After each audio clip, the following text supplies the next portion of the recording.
Truth Espresso, Episode 17. Face it, we all would rather sleep in this morning. That's why God gave us espresso, to kickstart our zombified corpses into hyperdrive. And now, giving your mind and soul the morning shot of truth it craves. This is Truth Espresso with Daniel Minnick. According to a Bureau of Labor and Statistics report from 2017 entitled Highlights of Women's Earnings in 2017, on average, women working full-time make only about 81.8% of the earnings of men working full-time. So, if ever there was discrimination and injustice, well, here it is. Or is it? Hi, I'm Daniel Minnick, and welcome to Truth Espresso. If you were curious and stumbled onto this episode and are listening to Truth Espresso for the first time, I would welcome you to check out all that Truth Espresso has to offer. We are a Christian podcast that covers topics in politics, economics, personal improvement, and we hope to cover topics in theology, apologetics, and Christian doctrine. So, this episode I have entitled 3 Questions for the Gender Wage Gap. Just what is this gender wage gap or gender pay gap as it is referred to, and we see in quite a few news articles. I have read news articles about this gender wage gap or gender pay gap. What is it? Well, it is a statistical calculation. That's really all it is. It is a statistical calculation. And depending on what the statistic is, or particularly what the information is that it is communicating, it may be valid or it may not be valid. So any given statistical calculation may have its merits or demerits. So what is the gender wage gap a statistical calculation of? Precisely, it is the total amount earned by women working full-time divided by the total amount earned by men working full-time. So let's say that you start with a particular amount that aggregated shows how much women working full-time earned in the year 2018, and then you have this larger amount that is the aggregated sum of what men earned in 2018 working full-time, and then you divide that total amount of what the men earned into the total amount of what the women earned. You end up with a certain percentage, and according to the report from the Bureau of Labor and Statistics from 2017, the amount women earned working full-time is almost 82% of what men earned. So why is there this difference? And does it mean anything significant? What are the questions that should arise in our minds when we are presented with this data? What does this data communicate? Well, let's dive in, shall we? So first of all, with this statistic and the definition of it, we just saw that it said men and women what they earned working full-time. Now, obviously, we need to define some of our terms so that things can make a little sense. What is working full-time? I mean, couldn't someone working 10 hours a week be considered full-time, or is it the particular legal issue of working over 40 hours a week that's defined as full-time? Well, according to the Bureau of Labor and Statistics report, full-time is a bucket of hours per week that starts at 35 hours a week and goes up from there. So full-time work, according to the BLS, the Bureau of Labor and Statistics, is 35 hours a week or more. So that puts a little bit of perspective on how we are to understand this data. The Bureau of Labor and Statistics is not the only report, not the only source of information that demonstrates such a gender wage gap. You'll find this gender wage gap in many different sources, and the particular percentage varies from the sources. In the Pew Research Center, there's an article entitled Gender Pay Gap Facts, and from a 2018 Pew Research Center report, it says that full and part-time work totals, women earned 85% of what men earned. From the Census Bureau in 2017, it was 80% for women working full-time. So if full-time is 35 hours a week or more in the understanding of all of these sources, then we can line those up a little bit, but we see that the data varies a bit here and there. So the questions that we should ask, are these statistics true? Is there any deceit in these statistics? Are they reporting accurate information? Well, yes, they are. Yes, indeed, these statistics are true. But the question that we really need to ask is, are these statistics meaningful? And the answer to that is that it depends on your understanding of the statistics and the assumptions that you bring to the table with them. So, are we reading into the statistics too much? The statistics are the statistics. If we were to read that women are being paid 81.8% as much as men for the same work, is that what these statistics are trying to get us to infer? Are men and women paid differently for the exact same work? So let's say that there's a job opening, a position at a company for making widgets, and the standard pay rate for this position is $12.50 an hour. And then you hire a 25-year-old man and a 25-year-old woman at the same time. They are both single. They both graduated with the exact same college degree from the exact same college. They both started working when they were 17. Really, there's everything identical about these two candidates except that one is a man and one is a woman. And they both get hired to work making widgets at the company, but for some reason the business pays the man $12.50 an hour, but he offers the job for the woman at, let's say, $11.75 an hour. Is that what these statistics really are communicating? Remember, this is an aggregate. These are aggregate sums covering a wide array of different factors, and we're simply dividing one sum into another.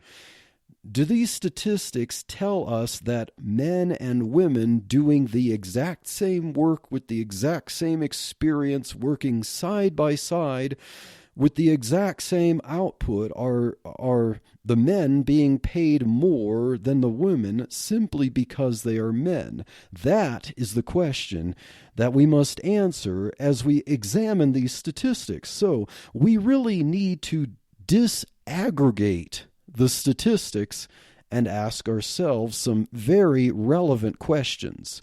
And the more specific we get with our questions, and the more specific we get as we dive into the statistics, the more meaningful the information. As I mentioned before, we are going to ask 3 questions about the gender wage gap. Number 1 question that we need to ask to get some meaningful information is the question, number 1, what are the preferred college majors and jobs for men and women? To answer this question, I took the liberty to look at a Cornell University study. The title of the article is Pay Equity Panel Examines Persistent Gender Wage Gap. And this particular panel, and the conclusion, the study that they did was in favor of the wage gap communicating an injustice. So I'm not really trying to research here something that debunks the wage gap. So in this panel study from Cornell University, I will include this link in the show notes. It is from an October of 2019 study, so this study was rather recent. The statistics show in this study that women on average working full-time, which is the 35 hours a week or more, this is the considered full-time, women on average working full-time earn 78% of the average of men working full-time. So there's that variance that I mentioned before. The Bureau of Labor and Statistics said 81.8%. This panel study shows 78%. That seems like a significant difference, but as these statistics, these studies, these aggregates vary a little bit, the principle that is being communicated about this gap is really the same idea, that women really need to catch up with men. And so according to the article from Cornell, quote, the panel was sponsored by the Samuel Curtis Johnson Graduate School of Management's Office of Diversity Inclusion and was moderated by representatives of 2 student groups, MBA candidates Priyasha Chaturvedi of the Women's Management Council and Jack Moriarty of the Johnson Allies for Women. So, unquote. So, really, it's obvious that this panel was really looking for this gap, and they really were trying to study this gap, not really to disaggregate, but to try to figure out policy. What is one of the findings in this article? Different career choices contributes to the gap. From the article, quote, one of the root causes of the wage gap is the way girls and boys are steered toward different careers in school, said Kevin Hallock, dean of the Cornell S.C. Johnson College of Business and professor of strategy and business economics, unquote. So, different career choices? Remember, say a janitor would probably be paid, a little bit less than the CEO of a company might. So, not everyone, unless you were living in communist Russia during the Cold War, you're probably paid somewhat relatively compared to the skills or the experience or the college degree of choice that you majored in. Some jobs produce more output than others. Some jobs are worth more financially than others. And so really what you put in is what you get out. Let's say you're a teenager and you work and you earn the minimum wage doing a relatively low-skilled job, but the purpose of you doing that is to earn some money to pay for a college degree, and the degree is intended to get you a better job, one that uses more skills rather than simply human mechanical labor.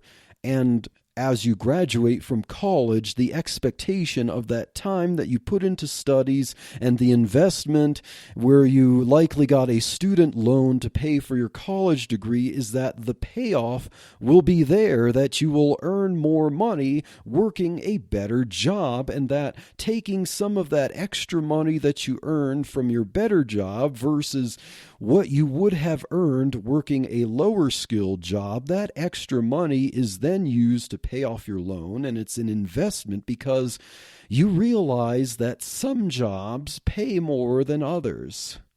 And so different career choices can result in different jobs that pay more than others. Some of the first episodes of Truthspresso dealt with planning for college and really understanding different college majors and how the market forces of supply and demand really affects how much someone is paid with a different degree. And for an example off the top of my head, there are a lot more people involved in getting education degrees than there are getting ones in the hard sciences like applied sciences or even engineering, mechanical, electrical, aerospace and chemical engineering degrees, and those pay more because they require higher skills. They actually deal with very objective outputs that improve, that cut costs, that improve productivity and contribute to profits of companies. And the number of students willing to go into those majors is significantly lower than really what seems to be a glut of education majors. And so there's a lot of education graduates chasing a lot fewer available jobs in the realm of education to be school teachers and university teachers and so on like that. And that is why teaching positions, especially when you get to the more generalized curricula of education, when you do with early childhood, elementary education, those pay less than high school topics or college topics. And teaching subjects at colleges and universities and in high schools or elementary schools, they pay less than what an engineering major might earn, unless you're someone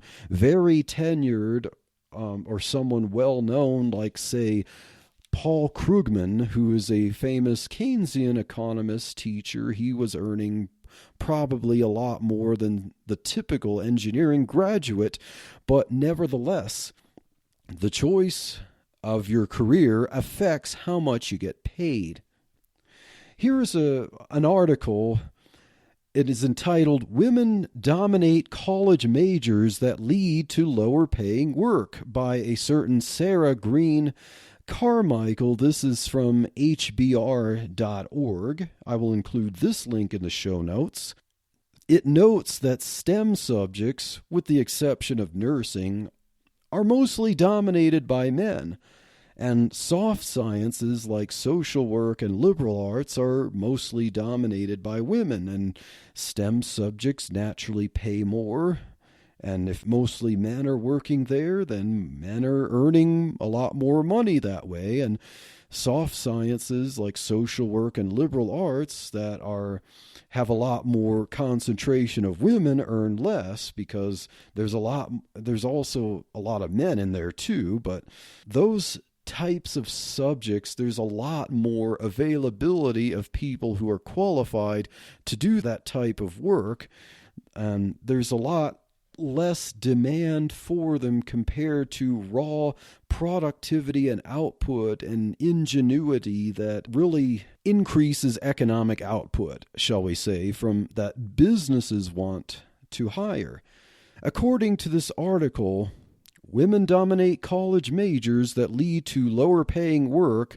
Quote, "Wages in biology and design were higher when the fields were predominantly male. As more women became biologists and designers, pay dropped. The opposite happened in computing, where early programmers were female. Today, that field is one of the most predominantly male and one of the highest paying," unquote. So Sarah Green Carmichael is trying to understand this gender pay gap and is really lamenting the idea that somehow wherever women go, pay drops, and wherever men go, pay increases. And she's coming to the conclusion that it's because people like to pay men more and people like to pay women less. Let's really consider if her conclusions are really misunderstanding the data here. She's claiming that design, decades ago, fashion design was dominated by men. It was a higher paying field, but once women entered that, pay went down because for some reason companies just like to pay women less. They just discriminate against women. But we need to factor in the time. Supply and demand dictates because too many people, mostly women admittedly, but too many people are now getting degrees in fashion design, and there's not enough demand to hire all these fashion designers. Basically, with fashion design, you can't just get a degree and then get a paid position doing fashion design anymore. You really need to be an entrepreneur, and it's a risk now, and you have to really, it's really a make or break thing. You either succeed in it or you don't. It's not a matter of a man or a woman having a paid position at a company doing fashion design and the women are getting paid less. The market dynamics have changed as women have gotten into fashion design, and a degree in fashion design by either a man or a woman does not in any way guarantee that you'll get a job being hired to do fashion design. Also, mentioning biology, pure biology itself has changed. The demand for merely having a degree in biology is much lower because of automation and technology increases. Computers, engineering, chemical engineering in particular is what is in demand. And so if you get a degree in chemical engineering rather than just pure biology, you will most likely get a good job that is higher paying, because a lot of what biologists used to do years ago is now automated, and you need to have engineering skills to do the biology. And also, let's look at the question of computer programming. What Sarah Green Carmichael is looking at is the computer programming of quite a few decades ago. Computer programming has evolved significantly over the decades. In fact, computer programming evolves probably a lot more rapidly than any other vocation. A lot more algorithms and software, architecture, and design has entered into the computer programming realm, where computer programming used to be somewhat of a secretarial thing and feeding instructions into a machine to generate reports. Now it requires a lot of the same kind of engineering skills that would go into mechanical engineering. It's a lot more focused on complex algorithms and architecting software in terms of objects and communications, and so that's why things have changed, and it seems that men seem to go more into that kind of realm.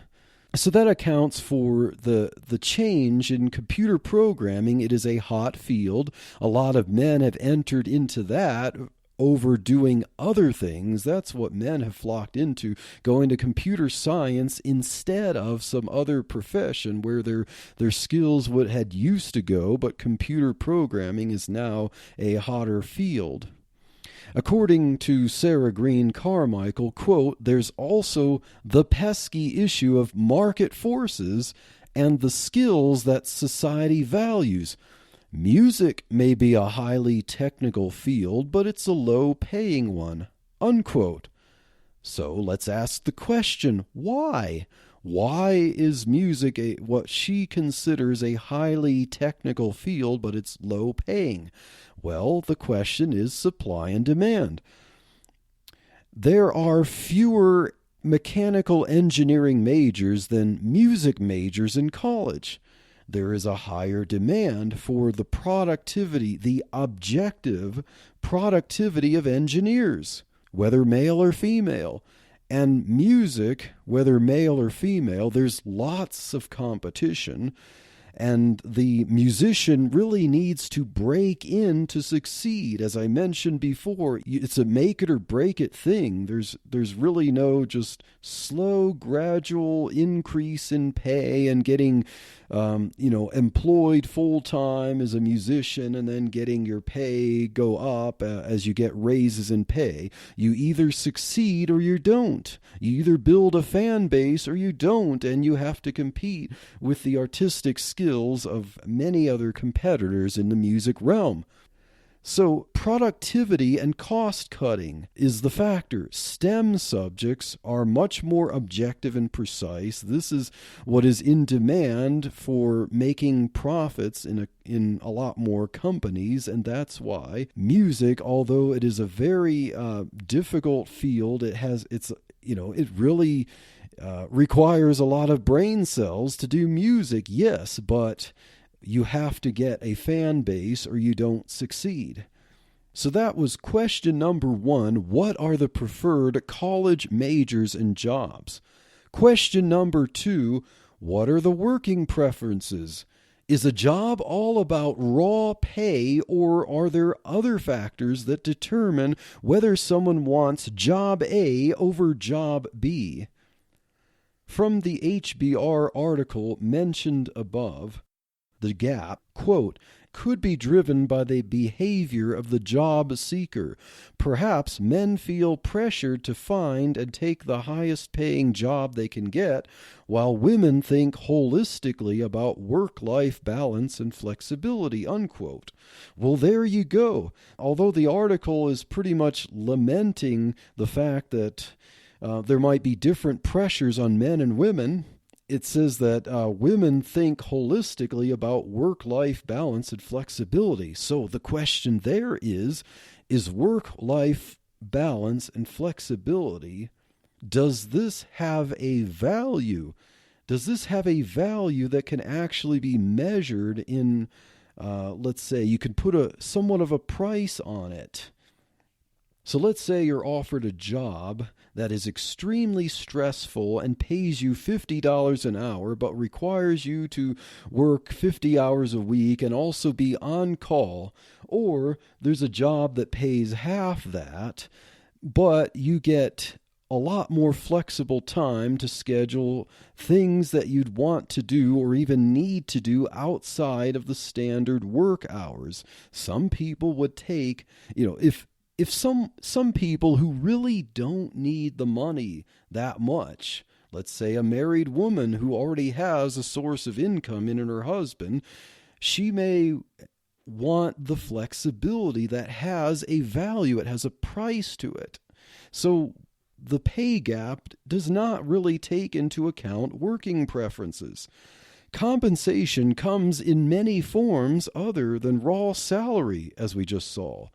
Flexible hours sacrifices the hourly pay that you might get.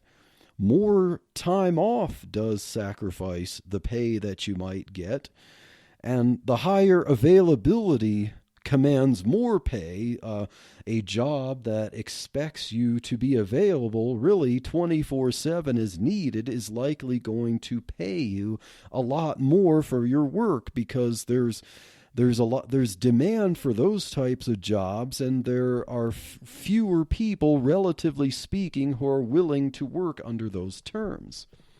So that was number 2. Number 1 was, what are the preferred college majors and jobs? Number 2, what are the working preferences? And number 3, considering this wage gap, what are the family roles that men and women play? Do family roles influence how they view the impact of their career? So let's consider this truism. Women are more likely to get pregnant than men.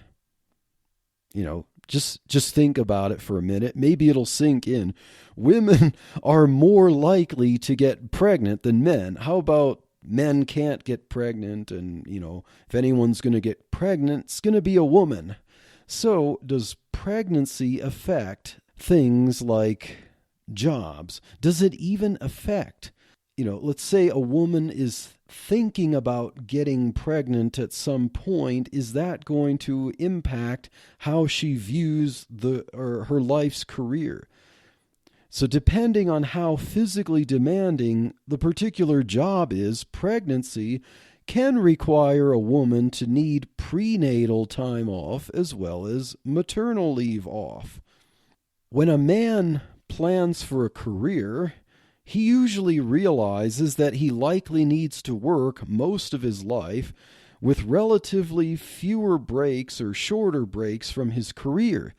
His living and retirement depends primarily on his efforts. When a man plans to be a family man, he is likely thinking about a career that will support not only him, but a wife and children. So even in situations where both the husband and wife plan to work, the minimum planned income is going to come from the man. His career may or may not have some kind of social goal in mind. Paying the bills comes first for the man. Men are more likely even to study a topic that is known to be difficult, even if they don't actually have a passion for it, merely because of how much it pays. Why is this so? Is it because men are self-centered and greedy and all they want is money? Well, that could be entirely possible with some men, but it's also likely that men realize that whether they are living for themselves or will eventually raise a family, the primary function of their work is to provide. And let's also consider the question of what would count as income in this gender wage gap disparity. What really counts as income for a married woman? What really counts as income for a married woman with children? If the woman is married and her husband is working and he earns more than she does, yet she gets to spend some of the money he earns on things she needs or even wants, why really, it's not reported in the statistics, but why shouldn't we consider that as income? I mean, it would be the same effect as if she had actually earned the money, if the man earns it and spends it. Otherwise, what is income for the man is not necessarily all at his disposal to spend. The married man and then the married woman, even if she's working part-time, their income is combined. And so what the man earns benefits the woman and really counts as part of the income that the woman gets to spend.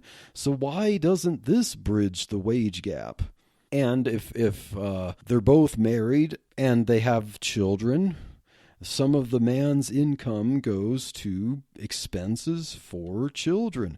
If the woman is able to use money from her husband to buy things that she or the children need, why would we consider this injustice if this is a factor in the so-called wage gap?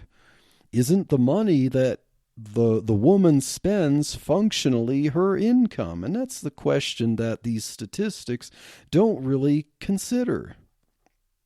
So those were 3 questions to ask about the gender wage gap. But stay tuned for the next episode. We are not done yet with this topic. In the next episode, we are going to disaggregate the statistics. Let's have a little fun with that, shall we? And then we are really going to ask ourselves to ponder the thought of when the government wants to force society to close the so-called gender wage gap? What would be the ramifications if the wage gap really is not what they make it out to be? You don't want to miss the next episode as we finish up about the gender wage gap.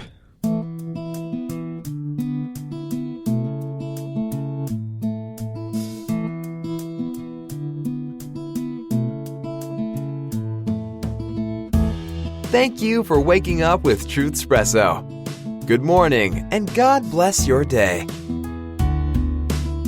Hey friends, Daniel Minnick here again. If you liked waking up to this episode of Truth Espresso, I would really appreciate it if you would rate it on Apple Podcasts, Stitcher, or whatever application you use to listen to Truth Espresso.